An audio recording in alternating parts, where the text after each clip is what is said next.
The perfect physique. What is it? As defined by Merriam-Webster's dictionary, physique can be defined as the form, size, and development of a person's body. I've been lifting for a span of about 5 years now, and I've been obsessed with the journey of trying to find the perfect physique. I want to know the answers and crack the code and figure out the perfect formula to the perfect physique. After many years of research and supervision under my mentor and personal trainer Dave Parker, I've learned that one constant and reoccurring reason why people cannot attain the perfect physique in the gym. Studies done by head of Harvard's hospital weight loss facility, Judith J. Wortman, shows that 83% of people are afraid of exercising and working out for their physical physique goals because they are lost in the gym or they don't have a plan or regimen to follow that allows them to feel structured and accomplished. I feel somewhat in awe to this information due to the abundance of resources in the world with social media, personal trainers, online books, and all these other resources. I understand why people are afraid of this monster of finding the perfect physique. It's because all these books and articles are too big and complex for people to understand. They give you these fancy words and the names of muscles and diet plans, or there's people showing you their crazy exercise workout routines, and it's more of intimidating rather than trying to show people guidance. So I've developed the 3 simple foundation plan for everyone that they can use in their journey to the perfect physique. Our first building block to our foundation has actually nothing to do with physical activity. Before you do any type of exercise whatsoever, you need to make sure you have developed an effective mindset. Building this mindset will help you push yourself with your new type of lifestyle and keeping motivated through hard work. IFBB pro bodybuilder, personal trainer, Sadiq Exovic, he talks about how around 80% of his clients give up on their training programs because they get bored or unmotivated after first couple weeks of workout program. The ultimate counterpunch to this hypothetical goal that not only he deals with, but everybody deals with, is to find your quote-unquote why. This honestly might be the most difficult part about mentally preparing or just anything in general. Some people might say they don't know what it is or they don't know what that means, but they just have to figure out, why are you doing what you're doing? Why are you here? And once you figure out why you're here, everything becomes easy. You start, while you're on the treadmill and you're doing your 40 minutes of cardio, you're like, man, this sucks, but then you remember why I'm here. I'm here because I want to get skinny and lose weight for maybe your wedding or a vacation or to impress a girl, or, there's always a why. You want to do this, there's a reason. Find your reason.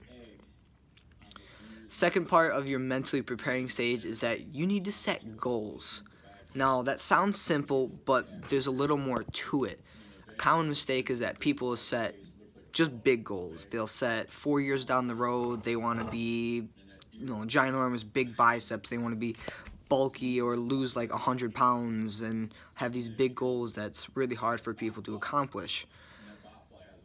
To help get that goal, which is a good goal, everybody needs a big goal, overall, why are you doing this? But you need to have little goals too that lets you feel accomplished every single day, so you can take out and cherish every single day for what it really is, rather than saying, oh, I worked out today, but I'm not buff, and this journey is going to take 4 years, so you're only looking at 4 years, and you're not taking what you need every single day, so then you just get unmotivated because the journey becomes difficult.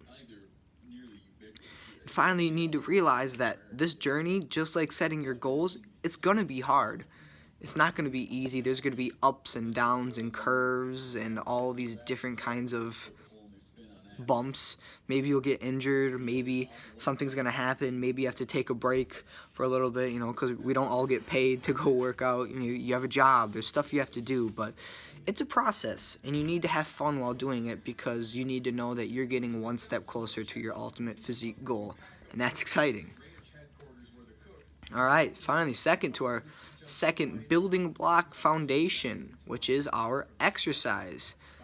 Exercise can be broken down into two groups, which would be, you can either want to be on like a bulk, which would be more of your low reps, higher weight to work your fast twitch muscles, which are your explosive, like heavy bench, heavy squat, big deadlift, and that's to put on more muscle and get beefy, as some people would say, and maybe that's some people's goals.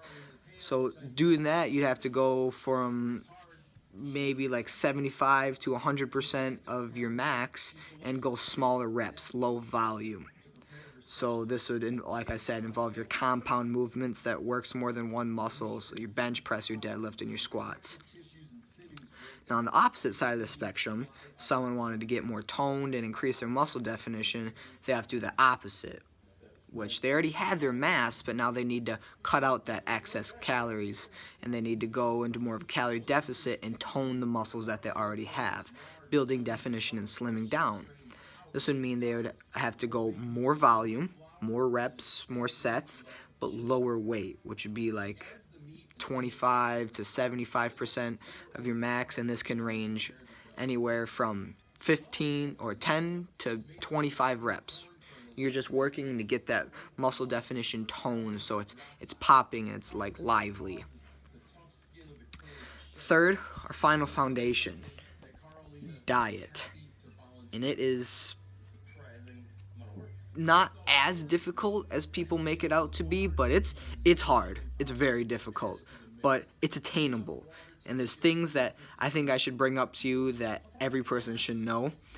And it's, people are afraid of the concept of trying to like keep track of their calories and, you know, doing the diet that they need to do for their goal, because there's these big words that all these companies puts on supplements, or their bodybuilder like people that they watch, or like have all these big words like omega-3s, BCAAs, fructose, galactose, glucose, like all these like big complex words that people don't know what they mean, so they like stray away from it. They're like, no, I'll like work out, but I won't do that part. So, and that's unfair to anybody who's trying to work out and get fit, because this is what you need to do.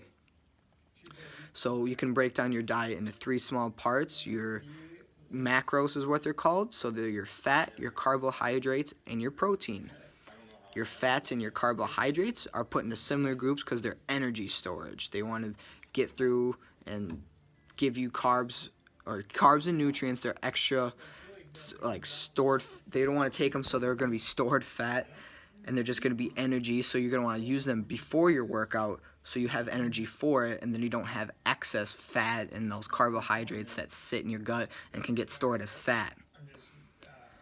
So a rule of thumb of that is to never eat any carbohydrates or fat probably past 8:30, because by that time that's when your inner furnace, that your metabolism kind of shuts down. And then your protein, this is a nutrient that, many stereotypes come with it, like the bro science musclehead dummy is just like, oh, just eat a lot of protein. But when it comes down to it, protein is probably the most crucial part of it, because protein is your recovery supplement. It's your nutrient that builds those microfiber tears in your muscles back together so your muscles are strong and healthy. So that is the final part of your diet plan. So in conclusion, I never really gave you what a perfect physique was out of all of this. I never really gave you the definition of it, like on the spot. And that's because even if you do every one of these steps, or do your own workout plan, or follow a bodybuilder's plan, there's no really such thing as a perfect physique. It's all what you make of it. It's what makes you happy, and it's what you can look in the mirror and see yourself and go, I love who I am. And that is the main goal of exercise and fitness. It's not to be these big bulky like mass monsters. It's to be happy. It's to be who you want to be and what you're gonna be happy with. So setting your goals is not to set goals to be somebody else. It's to set goals to be who you want to be. And then exercising and dieting according to that goal that you want. And when the day is over, the only thing that truly matters is if you're happy with yourself.